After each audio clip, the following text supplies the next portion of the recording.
topics and opinions expressed in the following show are solely those of the host and their guests and not those of W4CY Radio, its employees, or affiliates. We make no recommendations or endorsements for radio show programs, services, or products mentioned on air or on our web. No liability, explicit or implied, shall be extended to W4CY Radio or its employees or affiliates. Any questions or comments should be directed to those show hosts. Thank you for choosing W4CY Radio.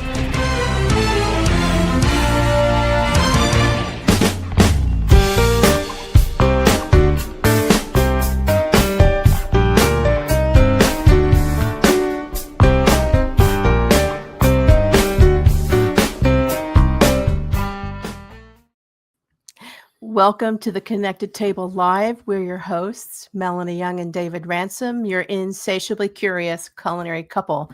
We travel the world to bring you the amazing people, the thought leaders and legacies and movers and shakers who shape the world of food, wine, and hospitality. And we bring their stories to you and want you to get involved and expand your horizons and become active and support this amazing industry. With this show, we're launching a new series in the Connected Table Live called our Philanthropy Series. And we are going to be interviewing leading philanthropists who are really utilizing their connections and their strengths to make an impact. And goodness knows we need that now with so many things happening in the world. So this is an amazing charity we're going to be talking about. It celebrates 40 years. So we're going to take you back to when it started. Picture this. The year was 1984. I don't know about you, David, but I was dreaming of coming to New York. There was a famine raging in Ethiopia. You may know that that's when they did We Are the World. Bill Shore had been working as chief of staff for Gary Hart, who had an unsuccessful campaign for president. After the campaign's over, he was in that, what am I going to do with the rest of my life phase? Moved by the news about the famine, he decided he was going to start a nonprofit. Now, that is not easy to do. Not at all. Not at all. And he tapped someone he cares about, that he trusts, his sister, Debbie. And Bill and Debbie Shore, with guts, grit, and about $2,000 in cash, probably from a credit card or an ATM. I'm not sure, they'll tell us. They created an organization called Share a Strength. Share a Strength has become a major leader in hunger relief and fighting poverty, both on the global and national front. You're talking over $1 billion raised to provide hunger relief, mobilizing many leaders in all sorts of cross industries, including some very big, bold-faced names. And on the domestic front, the campaign called No Kid Hungry has helped to provide through over 374 million meals to school kids who otherwise may not have that nutrition that they need for the day, because one in five children still are facing food insecurity. So the thing is, we're going to celebrate all the successes that Share a Strength has done through its initiatives and talk about how it started with Billy and Debbie Shore, who join us today. And we're going to talk about the future as well, because we all know there's a famine in Gaza, there's a famine in Sudan. Poverty and hunger is pervasive. And we are the greatest country in the world. I hope everybody still thinks that. And as Bill has said, you can get food to people. It's just you've got to have the procedures and mechanisms in place. So we'd like to welcome to our show, as the first of our philanthropy series, Billy and Debbie Shore, founders of Share Our Strength. Welcome. Thank you, guys. We're honored to be among the first in this new series, and I'm so glad you're doing it. Yeah. Well, it's been something we've been dreaming about, and we're always trying to push the envelope further to think bigger and broader. And gosh, I personally have known your work and been involved with it, raising money through my work in New York, doing major events, and through the Taste of the Nation, which is really one of the great fundraisers of all times. It sure is, Melanie. And I've actually been involved participating in the events over the years, back in the day, when my family poured our family's wine at Share Our Strength, Taste of the Nation in New York. And so it was one of my favorite events to attend and participate in every year back in the days that we did it. So it's lovely to have you folks on. Thank you. So your brother and sister, you've been working together for a long time. Yeah. We're husband and wife. We've been working together for 20 years. We know it can be challenging. Where did y'all grow up? Talk to us about, little Debbie and little Billy and what your interests were. Should have brought our baby pictures. We grew up in Pittsburgh. We grew up in this Jewish community called Squirrel Hill. and we went to public school, and that's where we grew up. And our father was a lawyer and a real public servant. Mom was mostly a stay-at-home mom, worked kind of on and off, but our dad was like very engaged in community service and local politics, which is probably where we got our sense for politics and community work. Yeah, our father was actually the district administrative assistant and campaign manager for a congressman from Pittsburgh who served in Congress for 22 years. Our dad was with him the entire time. And so our dinner table conversation was always about what was going on. In those days, it was civil rights in Vietnam and then Watergate. But it was a very political, conversant household. So is that what inspired? I know, Billy, you went into public service. Debbie, what did you go into? Tell us a little bit more about your background. Yeah, so I studied philosophy and literature, but I also worked on the Hart campaign in the first campaign and the second campaign. Started out as a volunteer and then got on board. So I think so many, I don't know if Billy would say the same, he probably would, but so many of the lessons that we got growing up were, kind of subconscious, right? Like weren't really aware of all of the opportunities that you could do in the country and in the community. But as Billy said, listening to our dad and our mom and the neighbors would come over and talk about politics, and all that really makes an impact on you, has an impact on you, whether you realize it or not. And so like the Gary Hart campaign, the lessons we took from that campaign, and between that and growing up in a political household, I think we just had a lot of gems and a lot of wisdom when we started the organization. Well, it certainly is a calling to service. I've always wanted to work on a political campaign. I've achieved a lot in my life, and I was ready to do it with Kamala Harris, but we were still moving to New Orleans. But hopefully in the future, because you can always do it at every stage and age of your life. Right. So, a lot of people say, I want to do something. You'd have been involved, Melanie. I would love to be. Nonprofit is my mother. My mother was very involved in the nonprofit world, and as was mine. And his mother, and both of our late mothers instilled service into everything we do. And I think every single program that I did in New York with multi-chef tasting events like Taste of the Nation, I worked with so many nonprofits. Everything had to have a purpose and to make a difference. It could not just be for profit. And I'm still that way. The show is like that too. It's very purposeful. So, a lot of people say, let's do something. I want to make a difference, but they don't necessarily act on it because it is a long, hard road. How did you get started? Bill, I referenced you had finished the campaign. So the Hart campaign's over. You're figuring out what you want to do next. You have this idea. How did you get that started and build it back when? Because I just heard the John Grisham interview. There was no right. modern technology. Yeah. Well, Debbie said campaigns are fun, and when the campaign ended, I think we wanted to continue to not just have the fun, but have the the kind of the purpose-driven nature of it, the energy behind it, and particularly, I think we both felt that we had left the campaign with some very specific skills that we'd developed, or at least some experiences that we'd been exposed to in a political campaign. You have to know a little bit about fundraising. You have to know a little bit about the media. You have to know a little bit about organizing and community organizing. And as the Ethiopian famine in 1984, which was kind of the catalyst for us, took hold, we started to think about, can we bring some of these skills to an issue like this? And, campaigns are so intense for such a long period of time, and then they just end. You either win or you lose. And in our case, we lost. And so you're faced with this kind of, literally an existential question: what are we going to do with ourselves? And we wanted to do something that continued to feel meaningful and purposeful. But the lessons from the campaign, we really applied very directly to starting Share Our Strength. And the only other thing I would say about it is, now 40 years in, I'm sure Debbie has as well, have lots of folks that come to us with ideas to start things, and they don't know if they should hire a consultant or do a business plan or do a kind of an analysis of the competitive landscape. And my answer is always the same: if you want to do it, put a sign on the door, say you're starting, start to reach out to people and make it happen. Yeah, I mean, we're kind of brutal on this point because that's how we started, and I would say that's even how we started some of our more creative platforms for fundraising, without a lot of research.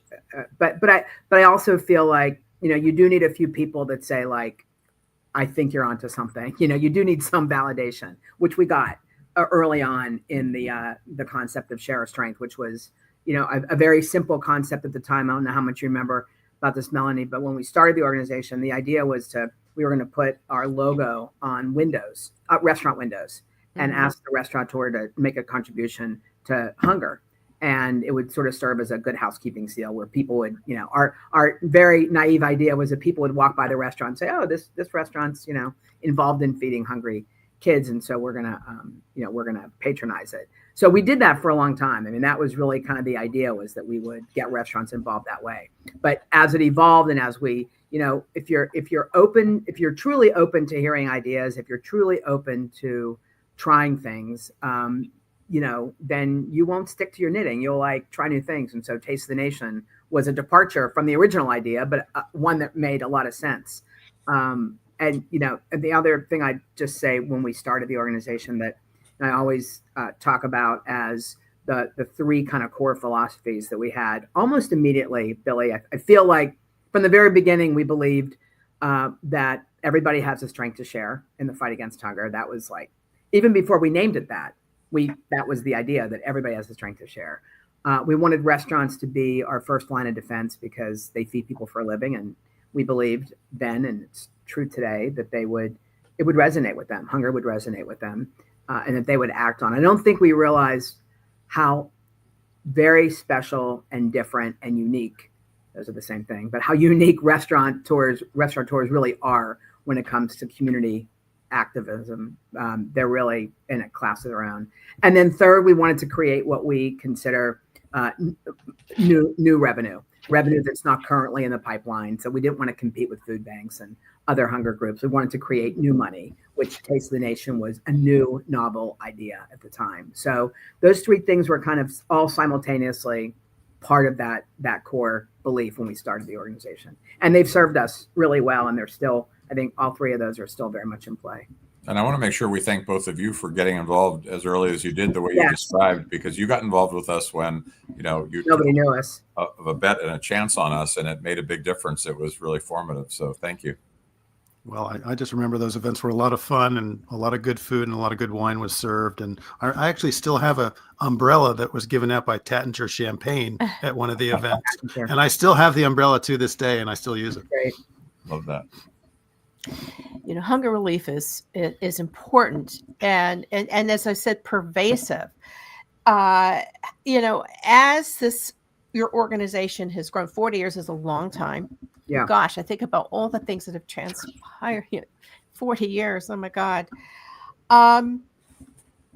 You got started. You launched. I loved in the interview I just heard with John Grisham, I'm visioning, because I was there with starting a business at about the same time. There was just the phone book and the phone, and there wasn't, social media. There were fax machines. You wrote Alice Waters because you looked people up. Yeah. And as you were talking, I thought of how I was doing that for a lot of the things I was doing, whether it was James Spirit Awards or some of the 9,000 fundraisers I was doing. But you have to scale also. Because a nonprofit still has to run like a business at some point. How did you put the checks and balances in place, which are so critical with a nonprofit for reporting purposes, to be able to scale it beyond what you were doing? Go ahead. No, you go ahead. Well, first of all, we had time to put the checks and balances in place because we grew very slowly.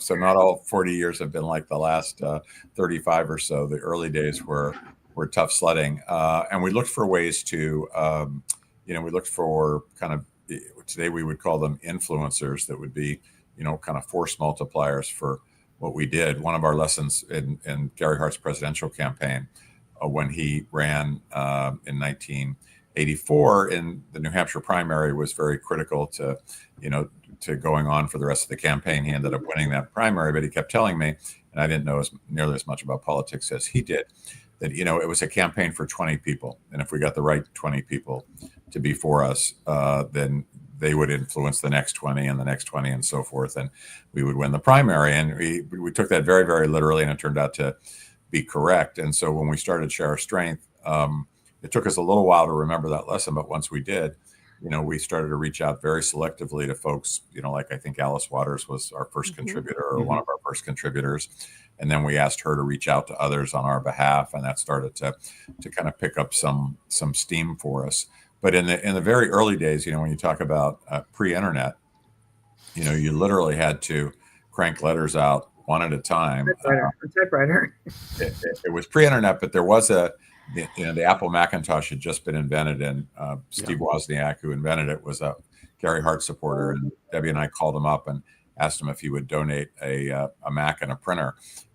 They printed out letters like once every 6 minutes in those days, but it was still better than us typing them ourselves. So that kind of got us started. As you were talking, Billy, I was thinking back to those were crazy early days, but our logo, we used to just be called SOS back in the early days, and we used a stencil, and colored it in and had it printed. That was our logo. And we just had a typewriter. So it was, it didn't feel that hard at the time. It felt like we were exactly where we should have been. But when you look back, it was obviously very hard and very slow. Sometimes you think businesses and nonprofits have it a lot easier now, and it's easier to raise the money because you've got social media. However, raising money is still hard, particularly in tough economic times. And you did, I think you have done a great job creating partnerships. You created what we call the early influencers. The chefs were your early influencers before the word influencer was a word. But you also work with actors like Jeff Bridges, and I referenced John Grisham. You've harnessed the influential power and connections of people, which is really important to do when you're working on a cause and mission. Give us an example, some other things besides Taste of the Nation you're doing. So talk about Chef Cycle, though. A lot of the things we're doing still involve chefs, because even though we, kind of had our first 100 or first 200, we're now probably, closer to 25 or 30,000 restaurants at every level, at the fine dining level, which kind of took precedence for our first 20 years or so, but also multi-unit restaurants, casual dining chains, quick service. And we have programs now for every level of restaurant, which has changed the landscape for us. We always knew we needed to do that. We just didn't have the programs or ideas in place, but now we do. But yeah, Chef Cycle that Billy just mentioned is a great program. We just had our 10th anniversary this last year in Oregon, and it's what it sounds like. It's chefs riding, cycling for miles and miles and miles. About the first, 300 miles, we've dropped it down to 200 miles, but chefs ride 100 miles a day for 2 or 3 days. And what goes into the training over months, whether you're a trained cyclist or not, you still have to train, and it's really a challenge. So, we always say it's blood, sweat, and tears, and it literally is blood, sweat, and tears. But we brought together a couple hundred chefs, and they rode in a beautiful place. We raised $1 million last year. We're trying to double it for next year. Billy rides, which is amazing. I've never been on a bike, and it was my idea to start this. So I'm getting more and more grief from it every year from the chefs. But yeah, I've never been on a bike in my life. But I had this idea that it would be a great way, because I knew some chefs who cycled, and I thought that could be a new, and the bonding that takes place, the camaraderie, the relationships. We've had, marriages come out of it. We've had business partnerships come out of it. It's a very intense, fun, fulfilling, challenging, emotional experience. It really is. You guys should join us next year. David cycles. I bike almost every morning. About 5 days a week, I'm on the bike. You will not escape my push. I'm noting that you're a cyclist. I'm up at dawn. I don't do 100 miles a day. I will tell you that. But but Billy did it. You can do it. Anywhere between 10 and 20 each day is fine with me. My pitch is, if I can do it, anybody can do it. I saw that on social media, and that's when I said, "Okay, I'm reaching out." I think they're a great vehicle to get people together too. Because my brother did a when he lived in New Hampshire, he did a big bike ride with McDreamy, whatever that actor's name was. Oh, yeah. Probably the Dempsey Challenge. Patrick Yeah, Dempsey. the Dempsey Yeah. Challenge. So he did the Yeah. Dempsey Challenge for about 10 years and rode Yep. with Patrick Dempsey every day. We're trying to every get year. him Yeah. to ride with us. Yeah. Yeah. We'll have some. So- We had Pink ride with us one year. Sing Oh, a really? song with Pink. Fun. Yeah, Oh, she she's rode. great. Well, Um, she's from Pennsylvania also, right? That's right. Philadelphia. Yeah. So it just shows you it's not just the chefs, it's everybody can get involved. I think that's Yeah, really that's right. important for That's right. this show to let anyone can get involved with Share a Strength, and there's a lot of different programs to do it. Because a lot of people will say, "Oh no, I can't do that," and for some people it is hard to write the big check to go to the gala. Sure. Sure. Yeah. Sure. So that's why it's important to have plenty of Yeah. other options as well. Yeah. Do this now. In 2010, Share a Strength started an initiative, a part of the organization called No Kid Hungry Campaign, which has had it has its own legs, as we say, and the goal here is to focus on ending childhood hunger, which I reference as 1 in 5 children, over 13 million kids still face food insecurity. Here in Louisiana, it's also a political problem, and we're going to get into politics, but we know that there has been federal funding cuts and challenges. Here in Louisiana, the governor, I think last summer, cut summer school lunch budget. I mean, boom. And there are a lot of underserved children in this committee. So Isaac and Amanda Toops of Toops Meadery started a program making the meals and corralling people, and they served 70,000 this year for the summer school program, because otherwise these kids often, as this is their meal. Yep. So talk to us about the why behind why you decided to start it as an initiative within the organization, and where it has gone from here and where you're taking it. And also then how you're going back into doing more in the global arena. But let's start with No Kid Hungry. Yeah. Well, one of the things that we thought about a lot, and I would say for, many years, because of Taste of the Nation and some of the other things we've been speaking about, we were honestly known more for the entrepreneurial ways in which we generated revenues than what we actually did with them. And at some point that got a little bit unsatisfying, because, we were always doing good things with the money, but we were passing it on to other organizations, granting it out. They were doing good things, but it didn't have the power of everybody pulling in the same direction to accomplish a really big goal. And we thought about something that there's a writer who writes on social issues named Jonathan Kozol, and he always talks about picking battles that are big enough to matter, but small enough to win. And so we really asked ourselves, what would that be in our world? What's big enough to matter, but small enough to win? Because hunger, it exists internationally. It exists across all demographics and populations. But we thought when it came to kids in the United States who were hungry on a chronic basis, that was big enough to matter and small enough to win. And that it was, in fact, a solvable problem, because as we all know, we don't have shortages of food in the United States, and we don't have shortages of food programs. And so we started to look at programs that were already existing, but that were under-enrolled, or there were barriers to participation. The best example is probably that 22 million kids in the country get a free or reduced price school lunch, and all 22 million are eligible for breakfast as well. But when we started looking at this in 2010, only 9 million of the 22 million were getting breakfast. And that's because, at lunch, they're already there. Breakfast, they have to get to school earlier. There were these kind of logistical barriers that really didn't make any sense relative to the value of kids getting the meals. And so we started to knock those down in different ways, moved breakfast from the cafeteria to the classroom in thousands of schools and school districts across the country. And again, leveraged, the meals themselves are 100% federally reimbursed, part of the school lunch program that was started in 1946 when generals and admirals came back from World War II and said to Congress and the American people that our troops were not healthy and fit and strong enough by the end of the war, so we should start feeding kids in school. That's where this really all began.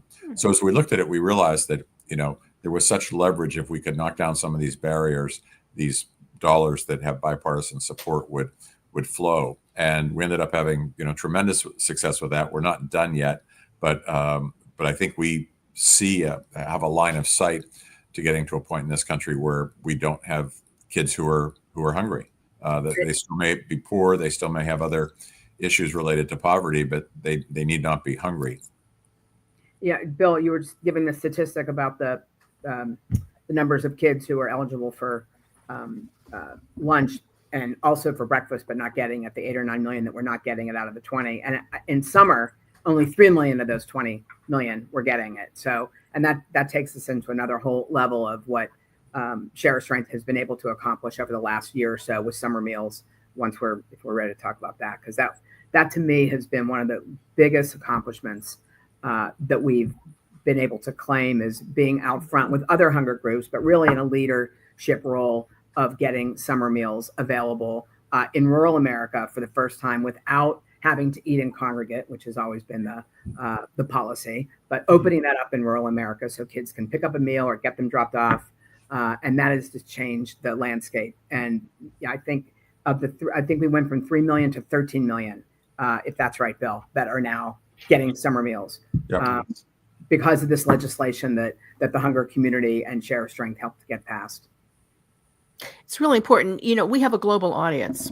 So I think I just want to pause here and say that, that we may have viewers and listeners who completely do not understand how children don't have breakfast and lunch, because it's not heard of in Italy or France and stuff, but it is a problem because, of poverty, because a lot of the households are single mothers. Yep. There's an absent father. You mentioned something school starts earlier. Transportation, getting to school for a lot of these people is, you got to get on that bus early. So the meals just may not be available due to limits of time, money. The mom has to get to work, et cetera. And as well as funding cuts, particularly in the summer when they're not in school. Yep. Yeah, that's exactly right. But those are manageable logistical challenges. There's a congressman named Jim McGovern from Massachusetts that always says hunger is a political condition. And again, it's not about shortages of food, at least in this country. Hunger in America is a political condition. When we have the political will, when we decide that we want to kind of connect these dots and eliminate these barriers, kids can get fed. And everything else that you would hope would happen when they get fed does happen. They attend school on a more regular basis. Their grades are better. Their disciplinary infractions are down. Their visits to the nurse's office are down. It has a big ripple effect. It's a win-win for everybody. It is. And they're healthier kids. They're going to grow up healthier, which is really, really important. So you brought something up I think is important. When I worked with a major nonprofit, I won't say the name, but it was a big one. We always toted how much money, and this is important. The PR machine was, we raised all this money. And then somebody always would say, well, where's the money going? How is it being used? And that has to be a very succinct, very direct answer and response. So how do you answer that to the people who say, okay, you raised $1 million, you raised $3 million. How and is the money allocated and funneled into the communities and organizations that need it? Yeah, well, the first thing we do is we, try to get people to pay attention to the impact that we're having. And people obviously want their funds to be used efficiently and effectively, but efficiently and effectively to a purpose, to a specific, end goal or outcome. And so, we know that we've added 3 million kids to the school breakfast program. We know that, per Debbie's point, we've added 10 million kids to summer meals. These are big numbers. In fact, when we back them all out, when we back out the number of meals that we know kids have been able to receive with the dollars we've spent against it, it turns out that about $1 unlocks about 10 meals. Now, $1 doesn't pay for 10 meals because we don't pay for food. We do the kind of things we were describing earlier in terms of getting schools to participate in the school meals program and so forth. But there's a real, obviously, efficiency there and a leverage there to $1 unlocking 10 meals. And a lot of our funds are spent in grants to community partners. I think of Share Our Strength as almost like a general contractor with a lot of subcontractors who have the expertise on the ground in New Orleans, on the ground in Philadelphia, on the ground in Omaha, Nebraska, organizations that are either working in the community. Sometimes they're working with food banks and food pantries. Sometimes, more typically in our case, they're working with school districts and making sure the school districts have everything they need, all the equipment they need. We talked about the meals being 100% federally reimbursed, but if you add 3 million kids to school breakfast, schools are going to need more refrigeration, more transportation, more staffing. That's what Share Our Strength dollars go to. I don't think people realize how important transportation is to this quotient, because so many Yes. people who live in poverty don't live in some are in an inner city, but a lot of them, we've traveled a lot to rural areas. And just in terms of scale too, I think since 2020, we've funded about 3,000 organizations, local, state, and nationals. And it just gives you an idea of how many organizations at every level that Share Our Strength is funding. About $100 million went into 3,000 nonprofits. So. How did the pandemic affect you? I mean, it affected everybody. And the first thing I'm thinking, I was just talking to Drew Newport, who's got a new book out, and it killed his restaurants. He's an original Share Our Strength supporter from way like one of our very first in New York. His new book out is fabulous. Is it like a memoir? It's coming out in a couple of weeks. He's going to be on this show the 22nd. I called him yesterday to say, it just really hit home. He mentions Share Our Strength in there at the Taste of the Nation. Yeah. I gotta see it. That's great. So, but it made me think, oh my God, they were closed down. They lost everything and they had to reopen. And so much of what they do in the restaurant world and it related, the suppliers, you name it, their largesse was sent to hunger relief. A lot of their charitable. So how did that impact, and how did you pivot to get through it? It really had a huge impact. It was in a way, it was a double hit given some of the things that we've just spoken about. So, a lot of our revenue in the organization and our contributions are tied to the restaurant industry, and all the restaurants either closed or had significant challenges of their own. And our delivery system for so much of what we do is the schools, and the schools were all closed. So how do you get school meals to kids when the schools are closed for months on end? So it became a very big challenge, and we pivoted in a couple of ways. One was that I guess one maybe good thing that happened was people became more aware of the hunger issue than they had before. As jobs were lost and as businesses closed down, people saw images in Atlanta and San Antonio and other places of long lines of cars, sometimes 1,000 cars lined up at a food bank. And it gave people the sense of, a lot of people's lives are pretty fragile economically. They're only maybe one step away from needing food assistance for themselves. 60% of all the people that needed food assistance during the pandemic, it was the first time in their entire lives that they'd ever had to ask for help in that way. So it really created a new awareness of the hunger issue, and people responded very, very generously. We had this very unexpected, very large spike in revenues because people wanted to do something that would help. The other thing that happened was Congress passed a number of laws that we had been asking for a long time to make it more efficient and more effective for us to feed kids. There were all these regulations in place that just kind of slowed everything down. And during the pandemic, they waived all of that. Some of them are kind of arcane examples, so I won't bore you with them. But it enabled us to actually do a lot of the things that we've been arguing for, and many of those things stayed in place after the pandemic. So as terrible as the pandemic was, it really created some energy around this notion that you could actually solve the hunger problem. It was so amazing, though. I think about the restaurants that were feeding people while they were going under as a restaurant. I mean, they were still the most generous, hospitable, gracious, helpful people you can imagine. It's really true. Mm-hmm. And we actually did some granting to chefs around the country, maybe 5 or 6. I can't remember all of them, but in several markets, there were chefs who were struggling, but they wanted to feed their community. So we were giving grants out to chefs who were staying open and paying their staff so they could make food for the community. And that was happening in New York, was happening in Connecticut, one in California, a couple others around the country. So, I mean, as tough as it was for the restaurants, they were like still stepping up, which is just incredible. It says a lot about the industry. It does. It's a wonderful industry to be in. And often they get tapped out too much. I always felt like I got to the point where I couldn't do another ask. I had to pull back because I was feeling bad because everybody was struggling up and down and up and down. So we've been talking about the domestic front and the progress being made, but there's always challenges. It still continues because everything just seems to be changing all the time right now. What are you doing on the international front now? Just to bring it full circle, Share Our Strength started because there was a famine in Ethiopia. Here we are again. I think I was researching famine to understand what a famine was, because I don't think a lot of people understand what a famine is. And there's criteria for a famine. And I know that we have now, Gaza has now reached famine, and Sudan has a famine.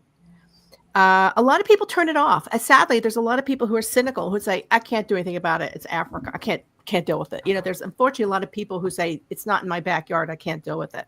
What do you want to say to them? And what are you doing on the international scale now that is different and going forward you're looking at?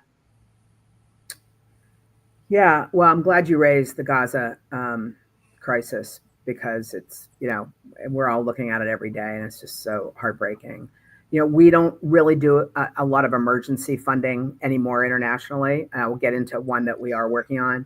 But in Gaza, there's two organizations that are doing great work, and I'll just let you know who they are so your listeners can hear. One is World Central Kitchen, who's on the ground there, and I'm sure some days getting through and some not, but they are able to get emergency relief through. And the other is one that we just became aware of called EDESIA, EDESIA, and they are providing emergency the Plumpy Nut supplement and sending it into Africa, actually sending it to 60 countries, including Gaza.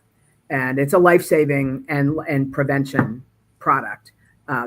Plumpy Nut that they're manufacturing in the United States and shipping over. So those are two organizations that are getting through in Gaza and in other countries where there is famine and hunger and starvation. So we have been looking at where we can, instead of only granting a small amount of money, which is really, our demands domestically are such that we can't give that much internationally, but we've always given a little bit internationally. So we just started to think about, are there other things we can do to increase the revenue and increase the impact that we're having internationally? And so we could just kind of landed on this idea of like, what can we transfer from our work that works? Are there things in the culinary industry that could work in another country? So we ended up in India for a lot of reasons that so far are making a lot of sense. I'm headed for my 8th trip on Saturday back to India, where I'm actually speaking to a big hospitality conference in Goa. And it'll be my first time in front of a lot of restaurateurs, which will be great. Because what we're doing is similar to what we've done here, where we're doing taste events and dinners and finding ways for the culinary industry to step up, make a difference, collaborate with each other, learn from each other, raise money and awareness for school meals in India. Their programs are very different from ours in that they don't have kitchens in their schools as much as they have big community kitchens that service the school district, right? So as many as, we helped build a kitchen in Nagpur, which is a city in Maharashtra, same state as Bombay. And that feeds 20,000 kids, but we raised enough money to open it and start serving in Nagpur. So they have these wonderful community kitchens that crank out 20, 30, 40, 50,000 meals a day and deliver them into the school system. And the kids have, and with no packaging, which is unbelievable. I've never seen anything like it. No packaging at all. Steel vats, they go back and they steam clean them and then start working. They work it's a 24-hour work process. And then the kids have like their bowls and their forks and their spoons, and those get washed, and they get brought back out the next day. And that's how a lot of kids are fed in India. And there's lots of kids. I mean, there's 88 million or so. There's 140 million who are eligible for a school meal in public school. And there's like 88 million that are not getting regular daily nutritious meals. And so our work there, it kind of just the playbook of Share Our Strength, going back to how we started here and getting chefs involved. And just like Alice Waters put us in touch with chefs, and we got Stephen Powell's in Dallas and Susan Spicer in New Orleans, and Alan Susser in Miami. Exact same thing is happening in India. We're working with chefs in Mumbai and Delhi and Calcutta and Bangalore and Goa, because this notion of, and I think particularly with chefs, yes, everybody has a strength to share, but when you tell a chef that they can play a role in hunger, they're going to step up. And so it's resonated with them exactly the way it's resonated here. And so that's what we're doing in India, is thinking through how do we transfer our what has been successful here. It will be a little bit different culture, different business, different industry, different everything, different economy, but that instinct for a chef to do something with kids is very much alive. And so building a stronger pipeline for school meals is what we're looking at right now, and adding 1 million kids in the next couple of years to the school meals program, and then thinking about where else that could work. Very impressive. That's what I've been thinking about as you've been talking. Because it's great. Create the playbook and take the playbook elsewhere, much like a franchise. Yeah, and the playbook it's foundational, right? It's not exact. I mean, everything you have to. What I struggle with is knowing what I know, which is a lot from Share Our Strength. I mean, 40 years here and understanding what works, with what I don't know, which is a lot that I don't know. In India. So there's that constant, push pull. And also adapting to the local culture, because the variables involved. There are a lot of variables, cultural variables involved, and what you can eat and don't eat, and treatment of women, for example. I mean, it's difficult. Well, even on a less serious note than that, but at our food and wine events, like a lot of places where we can't even drink alcohol because they're very religious and Hindu, and there's alcohol allowed and stuff like that. But there's adjustments to be made. But again, that instinct to serve, and that instinct to have food at the center of that is very strong. Have you had as much groundswell of support from the wine and spirits industry as you have from the restaurant industry? I mean, yes, we've had a great response, but I think dollar for dollar wouldn't match the restaurant contribution, which I have somewhere around, and it's just like the way I add it up in my head when I think of all the things we've done, somewhere around $500-600 million from the restaurant industry, all in from all of our different campaigns over the years. I mean, because as Billy said, like the first 5 years we weren't raising that much, but in the last 30 to 35 years were the bulk of the money, and really in the last 20, I'd say, since the launch of the No Kid Hungry campaign, where we significantly increased our exposure, our brand strength, and our revenue. We just have to stick around for the next 30 years now. Well, let's talk about that. What is in your crystal ball? I want each of you to talk about that. Well, I think one of the things that we've learned, we knew this early on in a way. We had a tagline in the early days of Share Our Strength that said it takes more than food to fight hunger. And the point of it was that hunger is really a symptom of a set of deeper problems. It's a problem in and of itself, and we can address it, but it's also a symptom of poverty and lack of opportunity. And so to start to think about how to get to the root causes of why kids and families experience hunger, and the root causes of why we've had poverty in this country for so long. It has gotten better, no doubt about it, but it still exists, and it's more complicated than getting kids to school on time or getting breakfast served in a classroom. Those are kind of logistical challenges, but it's important for us to turn our attention to it. So I think between what Debbie's described in terms of our international opportunities and ambitions, and what I'm describing in terms of organizations starting to think about how do you get to some of the root causes. We're currently focused on a cohort of single moms. About 60% of the kids in the United States who live in poverty live in families, households headed by single moms. So they have a whole set of needs of their own that we're trying to think through how to best address, mostly by going into communities and listening to them and partnering with them. But I think that is kind of the next evolution of what we're about, and it'll always be in service of ending hunger in this country, but we can't end hunger only with food. We're going to have to get to some of these other issues.